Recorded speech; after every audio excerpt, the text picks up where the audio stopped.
I'd like to open the questioning by asking you to clarify a distinction that you make between individuality and personality. I understand that personality or within the theory of positive disintegration is an achievement, whereas individuality is a given. I wonder if you could make that distinction more explicit and tell us something about both the nature of individuality and the achievement of personality. Yes, I think that you underlined very clearly the difference between individuality and personality. I think that individuality could be expressed in many ways of creativity, of good work, of something like temperamental activity and so on, but individuality means never, in my opinion, something like levels of development. I do not see in individuality any clear potential for development toward the highest level. You can have, for instance, very great individuals in theater, like, how I can say, player, yes? Mm-hmm. Or you can have very good individuality in army. You can have in many fields. But, well, this is not associated, this is not connected with higher and higher conscious development. When you have to do with conscious development, with hierarchy of levels, with hierarchy of aims, you have always to do with personality. In development of even personality as something like achievement. I'm not sure I'm clear here. Mm-hmm. Does that mean that individuality is sort of the consistency in what a person does, which he does not evaluate as either good or bad, but Yes. personality development, Yes. the primary concern is with sort of aspects of that individual's behavior and relationships with others that he evaluates as important to him, good, bad, and so forth? Not only for him, but also for others. Okay. Does personality always develop out of individuality? In other words, do we always find the person beginning, or the basic constitution of an individual being different from others and then developing into a personality? Is that inevitable? Yes, in some extent, yes, but I think that, well, individuality,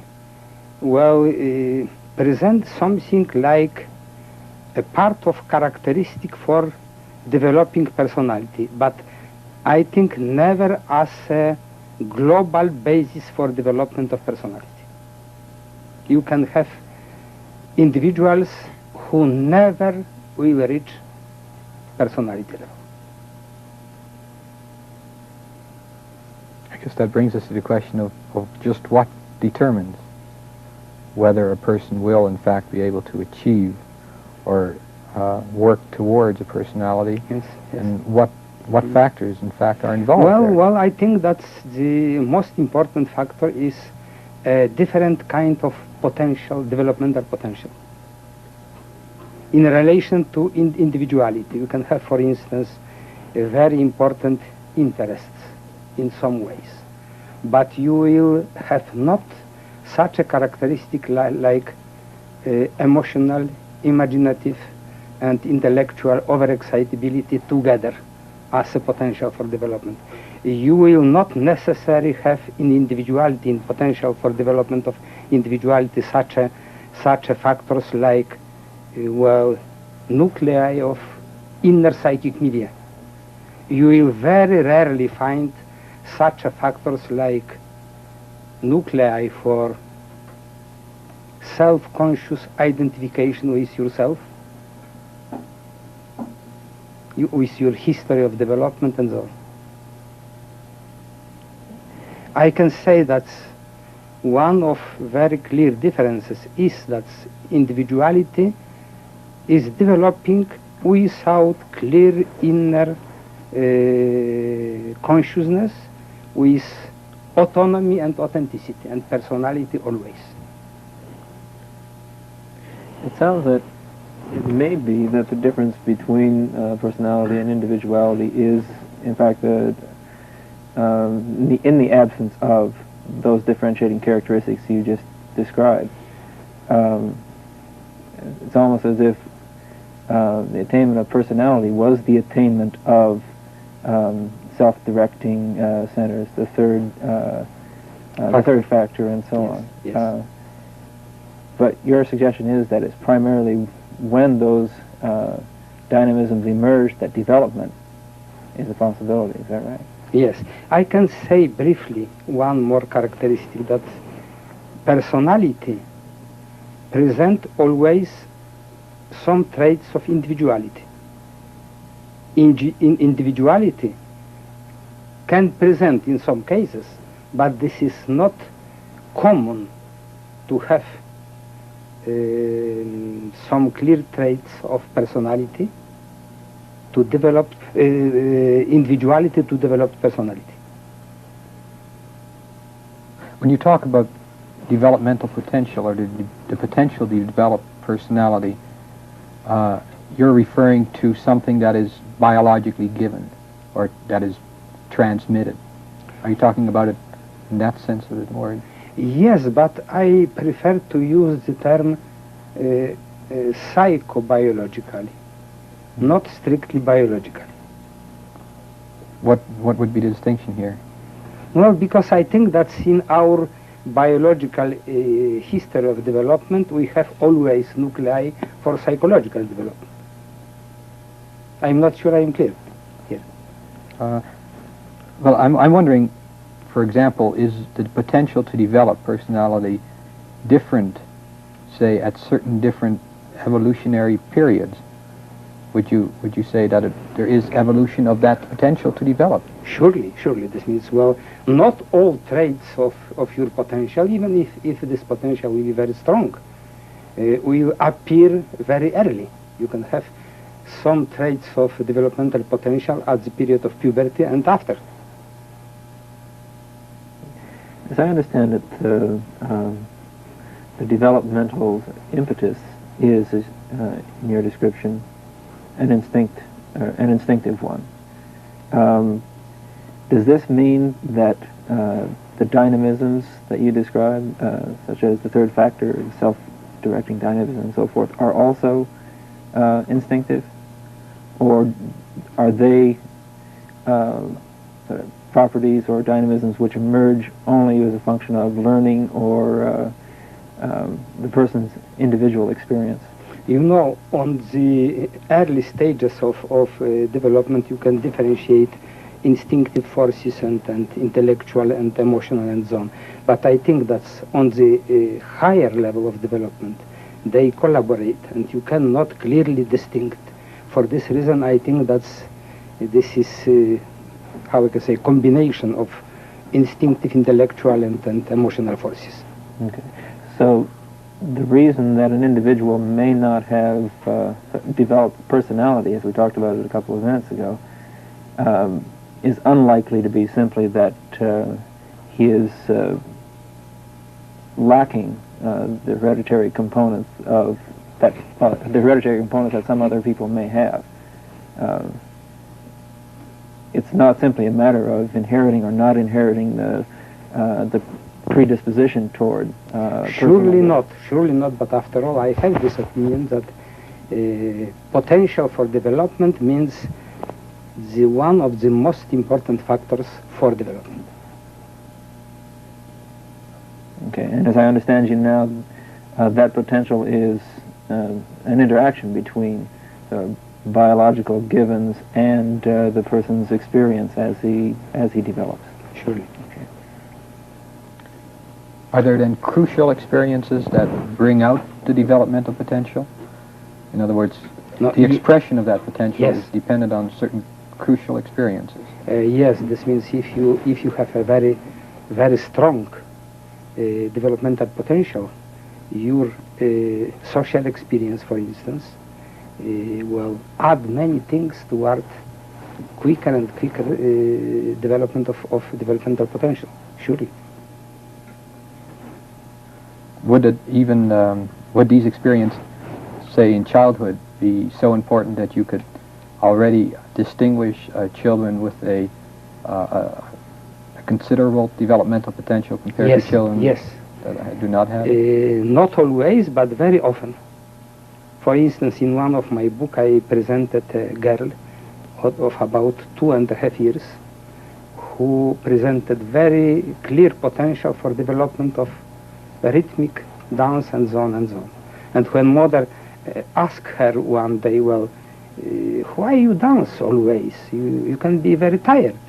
She said, well, mommy, I do not dance myself. They are my legs which moves in this toward dance. Right. And I think that here even you see very early nuclei of object-subject in oneself. Something like division between object and subject in oneself. This relation toward the legs of this girl. Besides of very clear developmental potential toward rhythmic and dance. As you know, you can have very clear and early developmental potential in direction to music. When you talk about the subject-object, as you just did, you mean the person is capable of making an object of himself?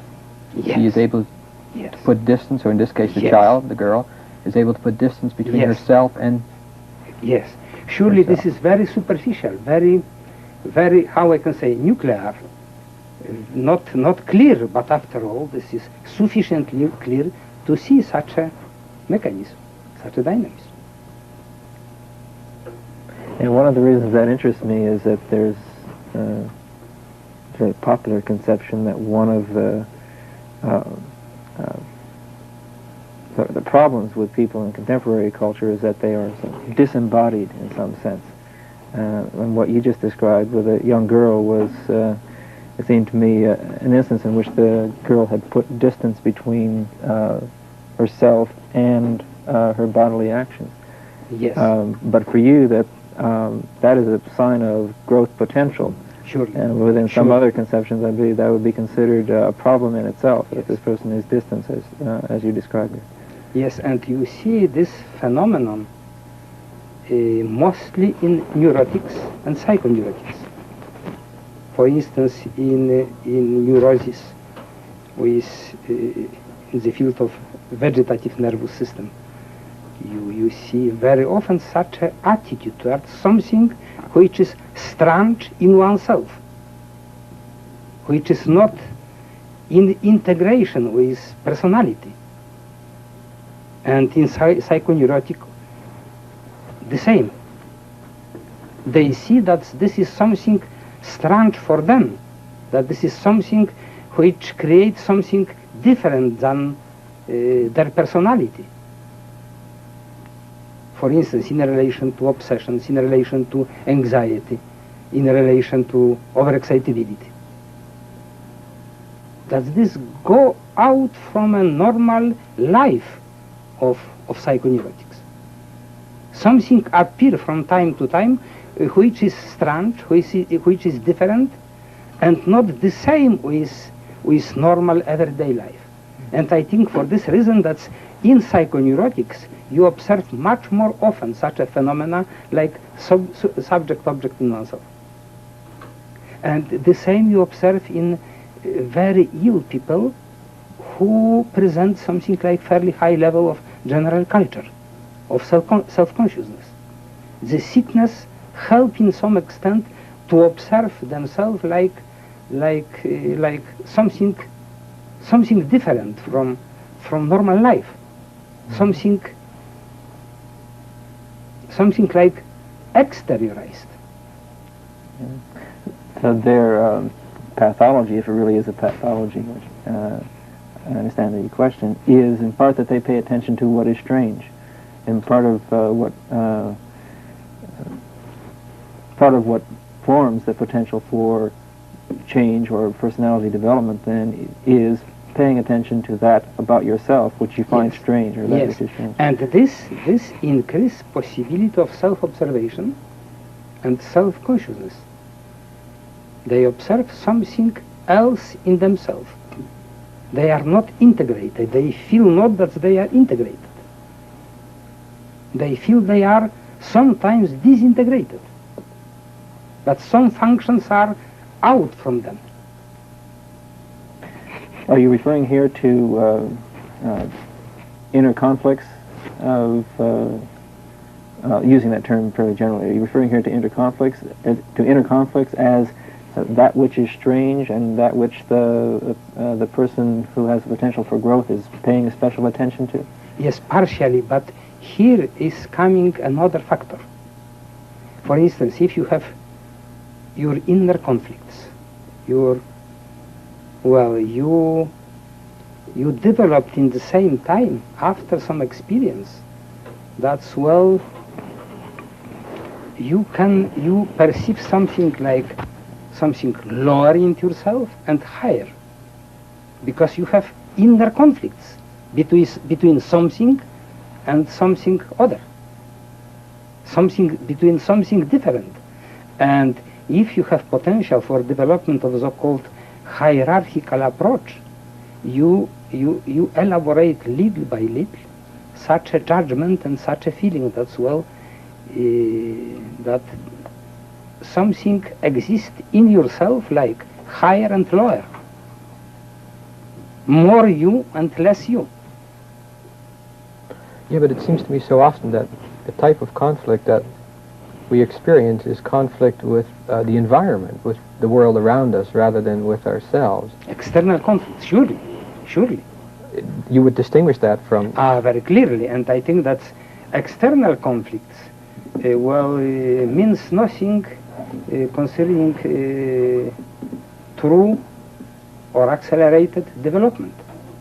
External conflict means something rather primitive, and even one more thing. If you developed your hierarchical internal conflicts, your external conflicts tend to diminish. So as your internal conflicts increase, your external conflicts with... No, diminished your external conflicts. I see. Yes. But if you have conscious, elaborated, hierarchical internal conflicts, they influence toward diminution of your external conflicts. And yet you would suggest that external conflicts are necessary in order to get the process of internal conflicts going. Surely, but in the processes of development, external conflicts are little by little subordinated to internal conflicts and to the processes of development in general. If we go back to childhood for a minute, could you distinguish, say, in a child, we've been talking about behavior being abnormal, or could you distinguish different types of abnormalities? For example, is negativity in a young child different from a child that, say, portrays the ability to dance, as you gave that example?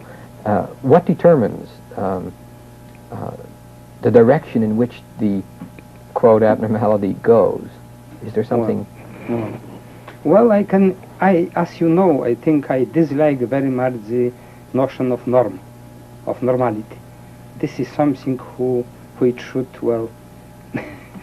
not in few years, but in some time, go out in this form, like we accept. But after all, I can say that I differentiate healthy abnormality, excuse me please for such a combination, and unhealthy abnormality. This means they are abnormality which is very, very positive for development. You know that French school, in relation to this discussion, main discussion about norm, French school created the term of, how I can say,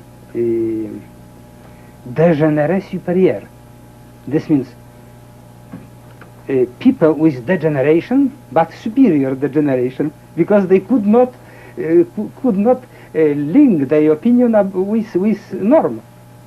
This was something very abnormal, even perhaps pathological, but presenting in the same time genius or very high creativity. For this reason, what to say about this? Say, well, superior degeneration. So normal development would be very different from what, say, societal standards of normal development would be in children. I think so. And I excuse me please for such a statement. In my opinion, that's, well, a normality in relation to intellect, I think. Normality means, well, if you use this terrible term, intellectual quotient, this will be something like 85 or 90. This means this will be, normality will be low level, very low level of intelligence. You have a developmental quotient then, a quotient of how far you've developed. Yes, well. The most frequent level of intelligence means about between 85 and 90. One of the things this suggests to me is that what you're saying is consistent with research on some creative individuals done by Barron and others, in which they find that some artists, especially the more creative artists, are will show some of the same symptoms that are considered to be deviant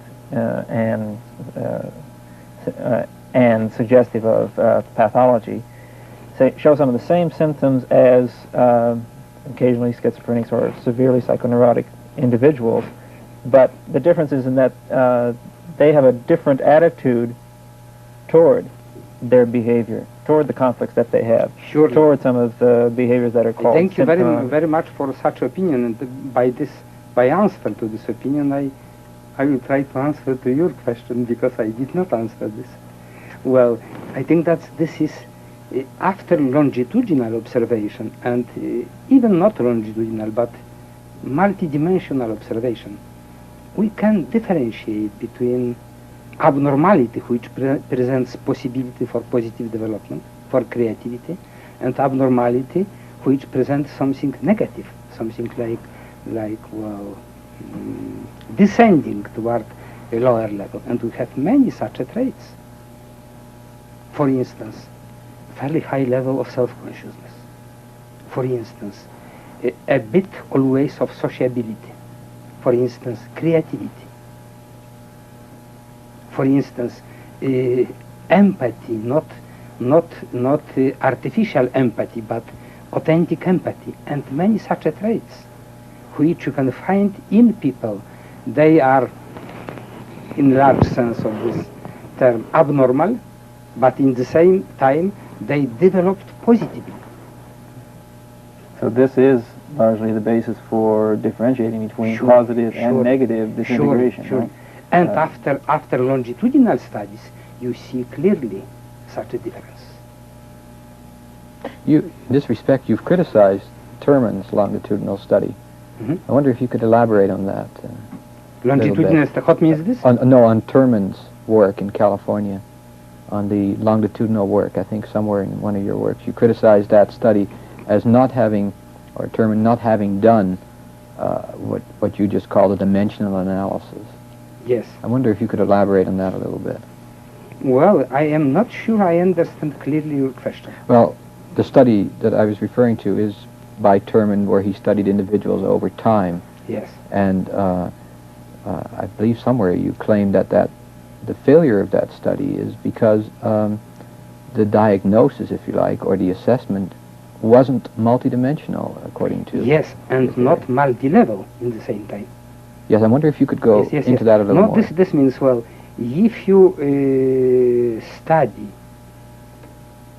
longitudinal cases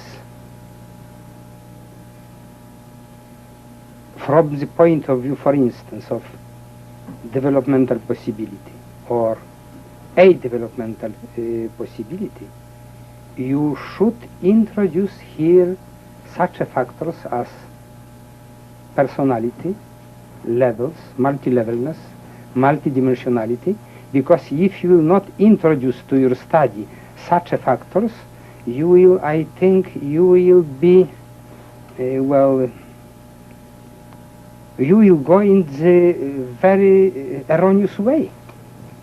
You will not differentiate the most important factors. Okay, I think that it's necessary to make a distinction between multidimensional and multilevelness.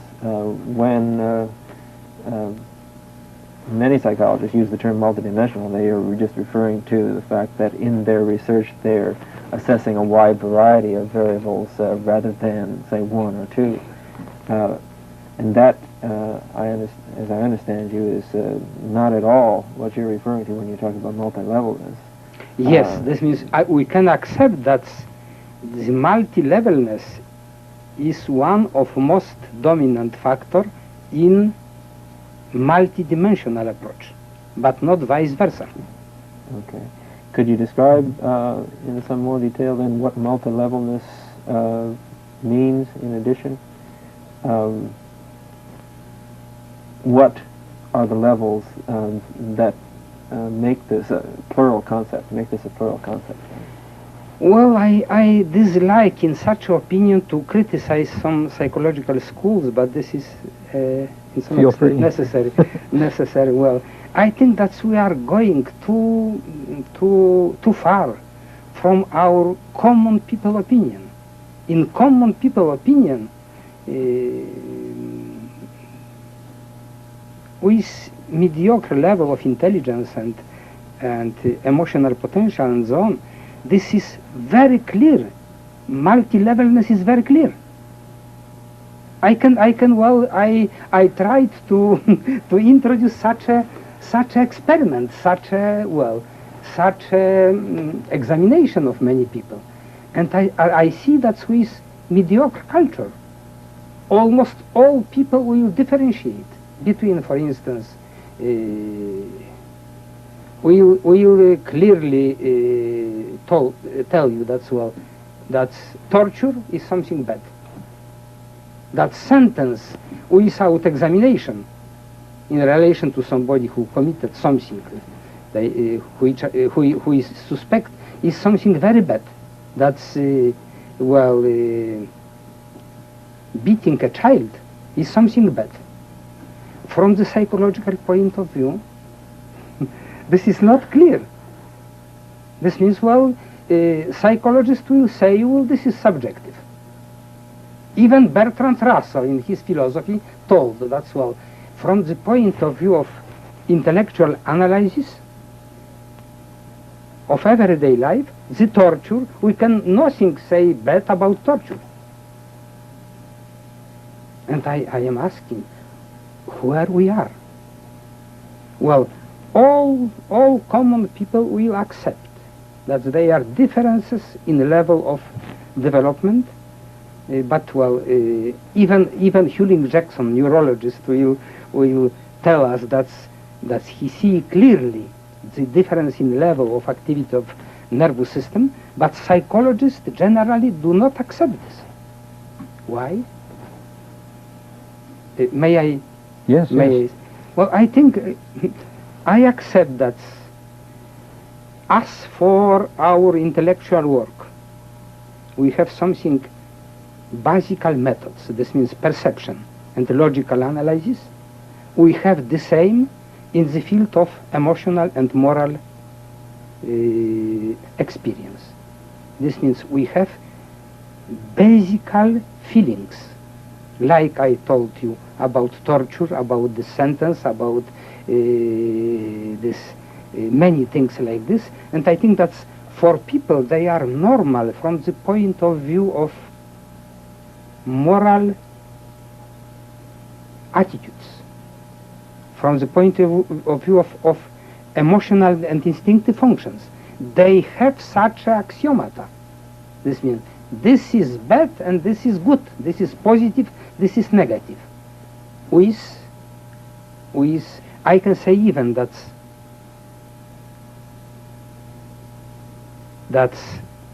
emotional functions are instruments of value judgment, of evaluation. Like perceptions and logical analysis is in the service of intellect, generally speaking. Does this mean then that there is some predictable pattern of moral development, as someone like Kohlberg has suggested in his description of moral development? There are several stages through which individuals go. And the higher stages, according to his description, there are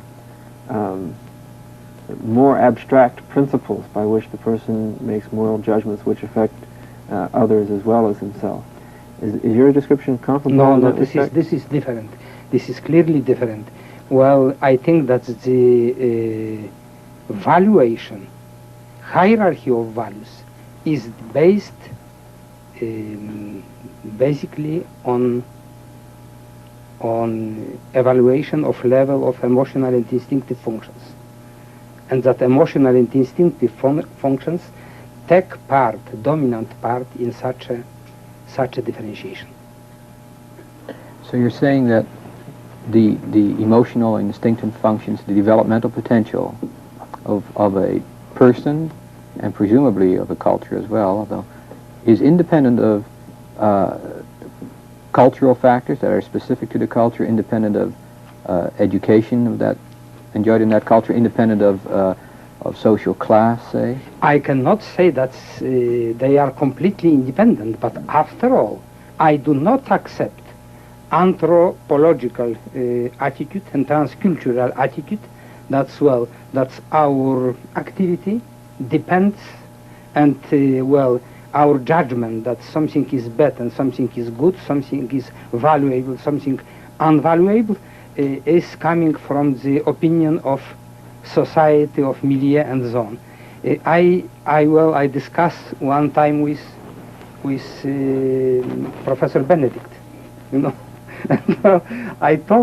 I asked her, how you explain that some people in given society is completely against all opinion of the society, and work against all opinions? How you can explain, for instance, the attitude of Christ, or the attitude of Socrates, or the attitude of many others? If the source of their opinion is society, why they are completely contrary to such opinions? So your suggestion is somewhat comparable to that proposed by Maslow when he talks about empirically derivable value systems. He talks about how I think his favorite comparison was with the early experiments in which small children, if given a chance, selected a diet which was appropriate and well balanced. And his suggestion was that the same kind of thing may occur, if not interfered with, in other aspects of human development as well. Is your concept comparable to that? In some extent. You know that, perhaps you know that, Maslow was my friend, and very good friend. And we agree in many points, but not in all. And I can say that, less you have global developmental potential, less you present of positive maladjustment, more you are influenced by society and by social milieu, and more you present suggestibility towards such opinions. More you have, more strong you have a developmental potential, more you have your own individuality, more you are conscious, you are surely adjusted towards some opinion, some conditions and so on, but very consciously, and you are maladjusted toward many other suggestions and opinions and influences. And I think this is problem. This is one of the most dominant factors in positive development.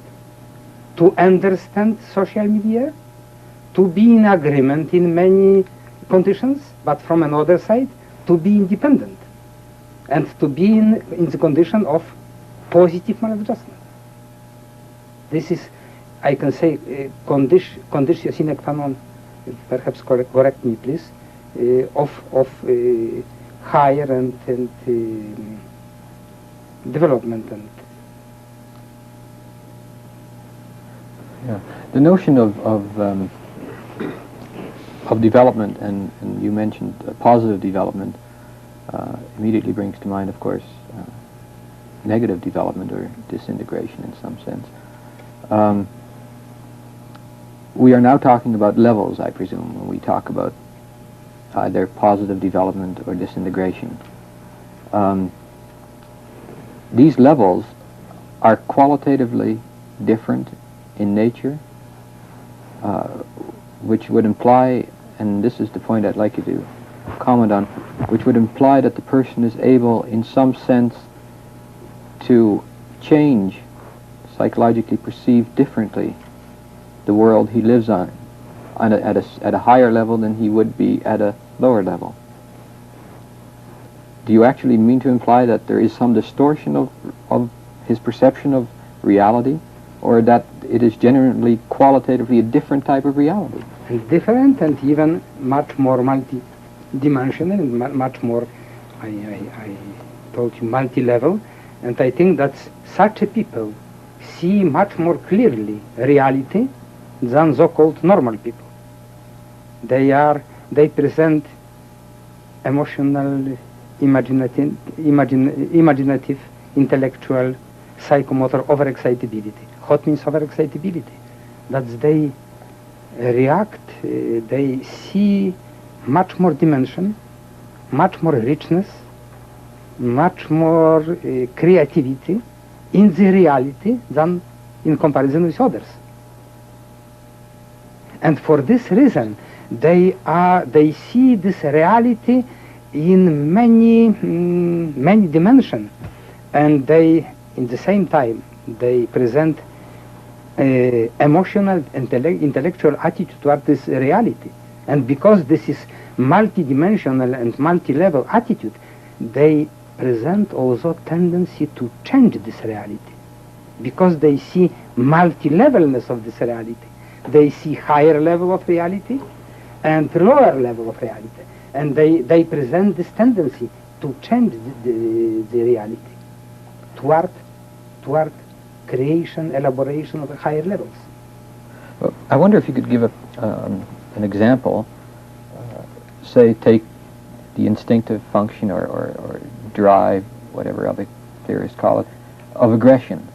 Now, does the expression of aggressiveness in people, for example, change as they develop? And how does it change as they develop, for example? I wonder if you could be more explicit. Well, like aggressiveness, also in relation to any other functions,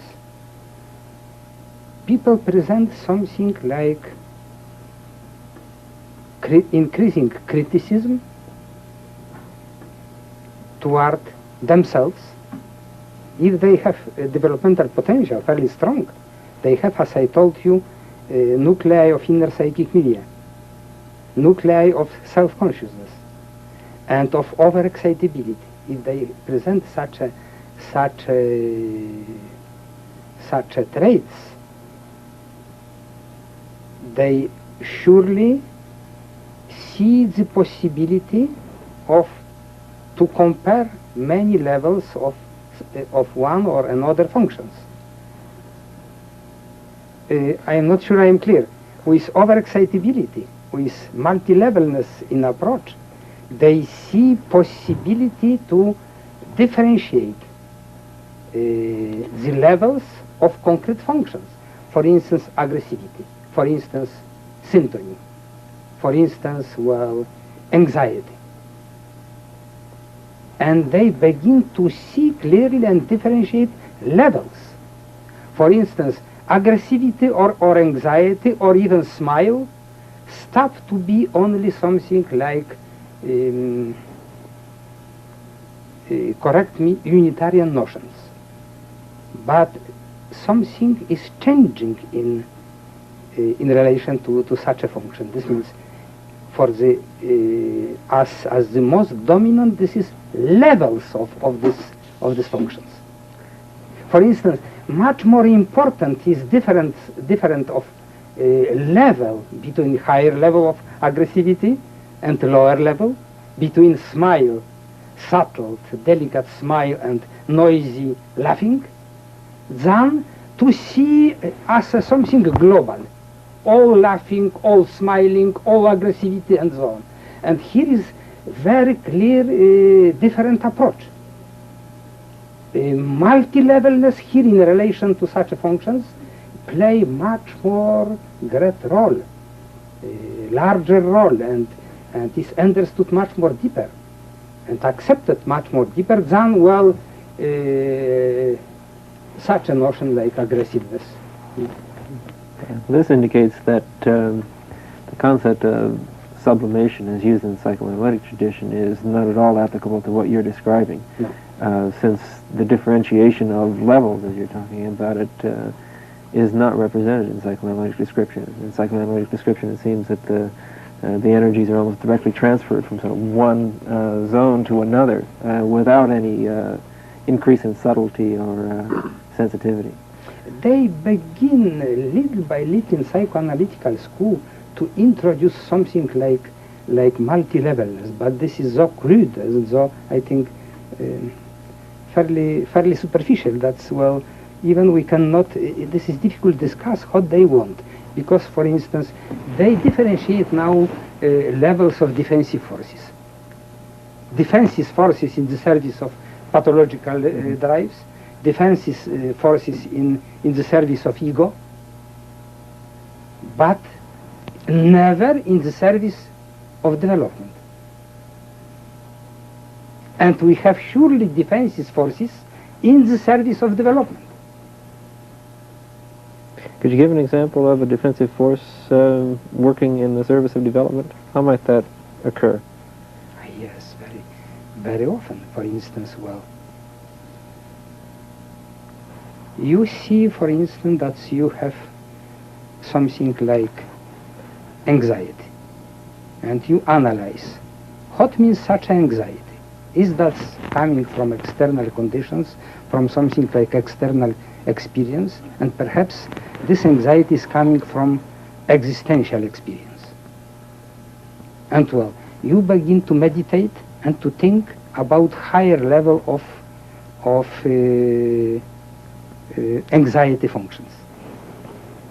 And through thinking, through meditation, through comparison between anxiety in the service of lower level functions and higher level functions, you begin to subordinate your anxiety to as defensive forces in the service of development. You want to transform your primitive anxiety to much more complicated, much more existential, much more altruistic. Are you suggesting that what some therapists might have called intellectualization is, in your judgment, an effective defense through which they differentiate and develop these emotional? Surely, but this is not intellectualization, but this is rather control through emotional functions. You know that's, well, I accept very clearly that mostly of our acts of control, besides of such a field like mathematics, technique and so on, are controlled by emotional factors, by empathy, by love and so on. I have another question that I wasn't quite clear on. When you talk, obviously, when you talk about development, you do not mean change with age or ontogenetic change. The type of development doesn't have any time period, or there is no set time period, or there's no clock for that. Yes, even through such a term like transcendence of biological life cycle, or transcendence of your own psychological type, this is way to understand your question and to give you answer. No. So it could occur, the development could occur, say, very late in life, or it might occur quite early. Surely. And we know many cases like this. Are there any particular stages in life when it is especially likely to occur, even though it could occur at any time? There may be particular stages in life when it is most likely to occur. Is that right? Oh, yes, I think that's period of puberty and period of adolescence is the most perhaps creative. But well, this is only most creative because in all your ages you can develop your potential for development. Jung also talks about the age of 35 to 40 as being an important one, suggesting that the process of individuation may begin in an important way at that age. Do you agree with his impression of that? Yes, in some extent, but this depends from the strengths of potential for development and from psychological type and so on and so on. Professor Dabrowski, if you don't mind, there are probably some questions from a number of other people here. I am not sure if this question of levels of development is clarified. No? It's not quite clear, I don't think, at least to me, but I wonder if we could get back to it in the next session.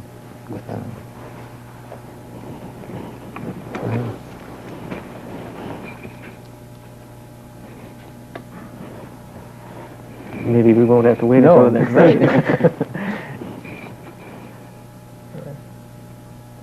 I take it there are no pressing questions right now? Well, let's pursue the one of development. One of the things that isn't quite clear, you've expressed two extremes. For example, in your example of smiling, you move from a quiet smile, for example, to loud laughter, which is determined by group activity, in effect. I wonder if you could be more specific before you define how you distinguish at various levels.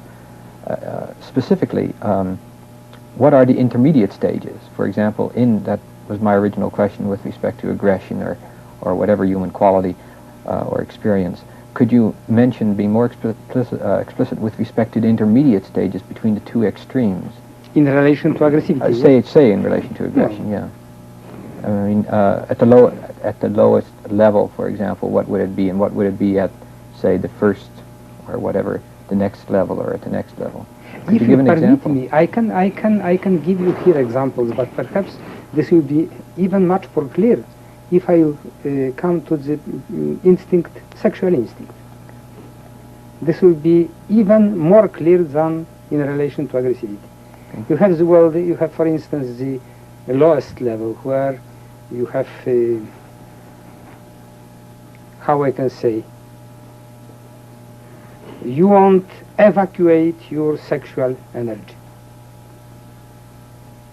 and well, you search for a partner, and well, you do any choice, any psychological relations, only you see the partner as somebody who can help you in evacuation of your sexual energy. Now this is the most primitive. And next, even in some psychopaths, you see that they became aggressive toward their partners after sexual act, sexual evacuation.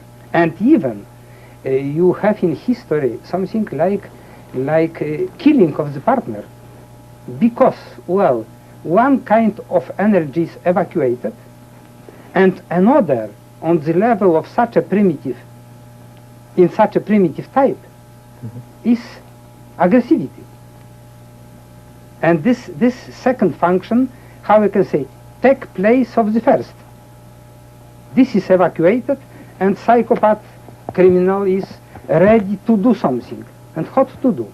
Most easy to kill. This is terribly primitive level. And the higher level, well, This is something like a phenomenon of psychologization. You see candidates for your partner and you do something like superficial choice. You present much more subtlety. You present something like delicacy, can I say this? Mm-hmm. Well, and something like, I repeat, choice. This is not any deep choice. This is not any deep analysis of the object, but after all something. And well, something like feeling of sympathy after sexual act toward your partner. This is a bit higher level, clearly higher level, but mediocre level. And next you see many other levels. For instance, choice of partner, very clear choice of partner.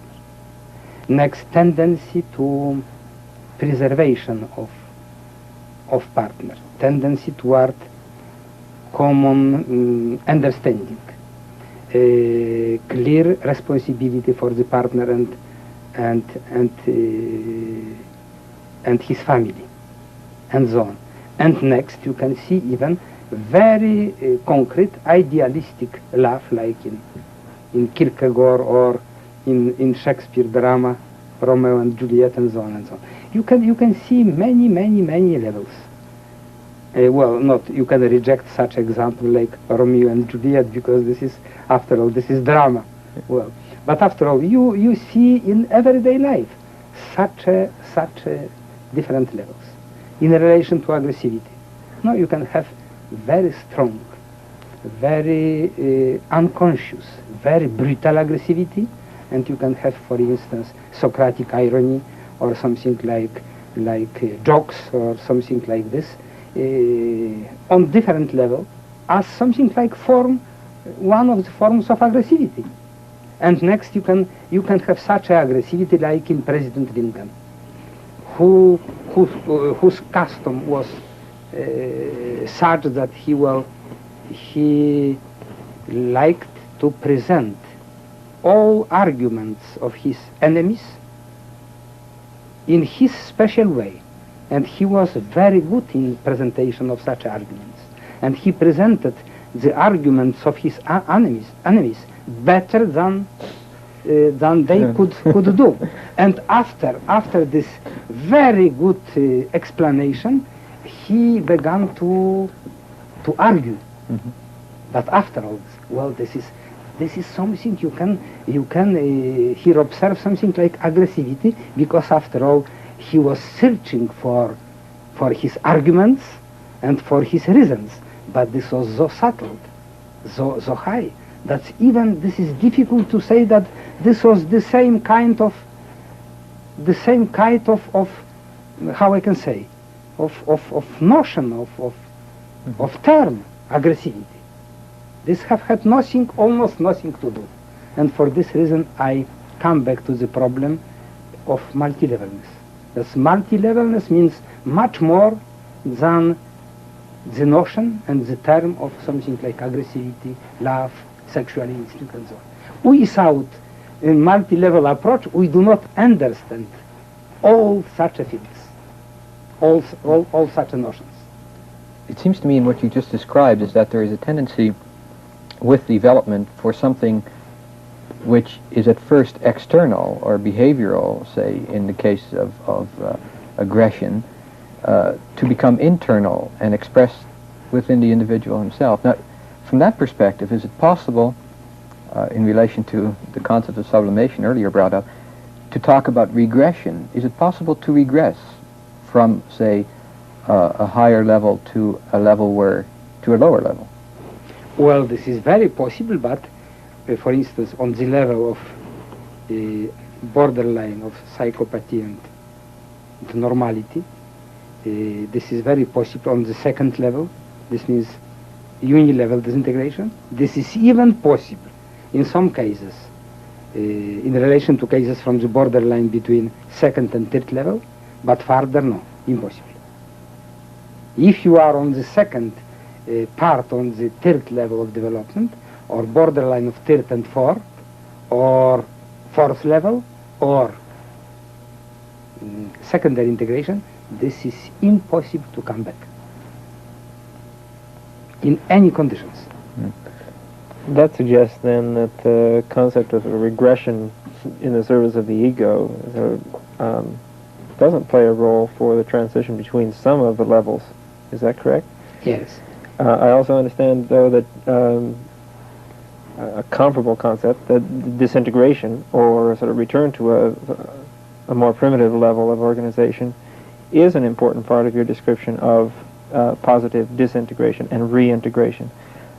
Could you clarify for me when that kind of disintegration is important, and when a person may develop to the next stage, next level of development without disintegration? Why is it necessary in some cases to, in effect, regress or disintegrate, and not in all? Yes, I understand very clearly. Well, you know, I do not reject a possibility of very high development out of any dynamism of disintegration.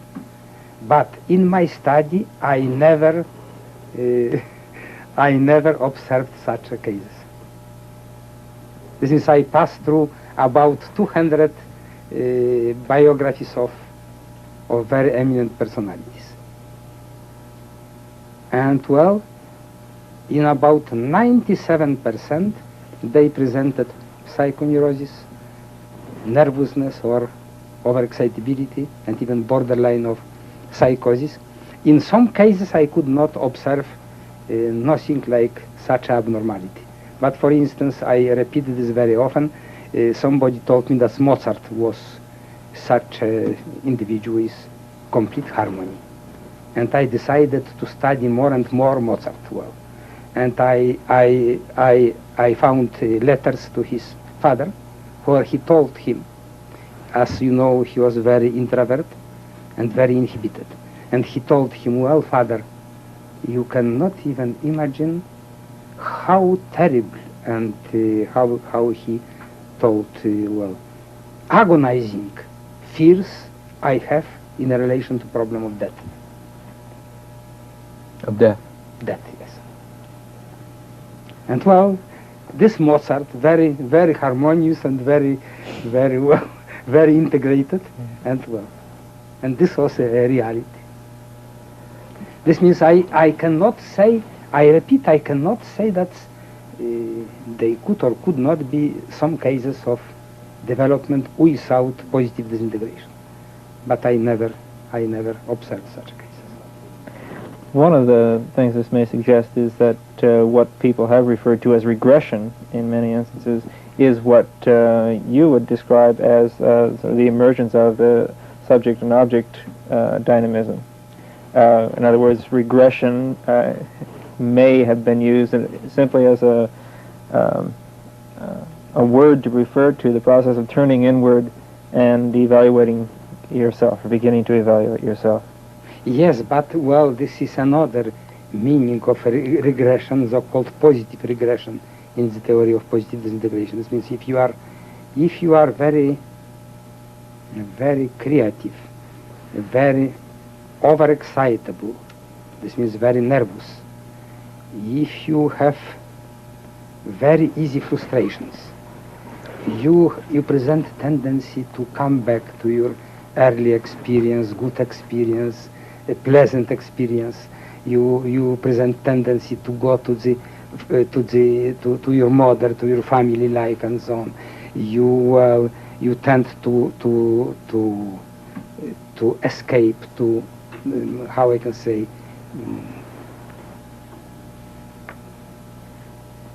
To something like imaginative life, poetic life, and so on.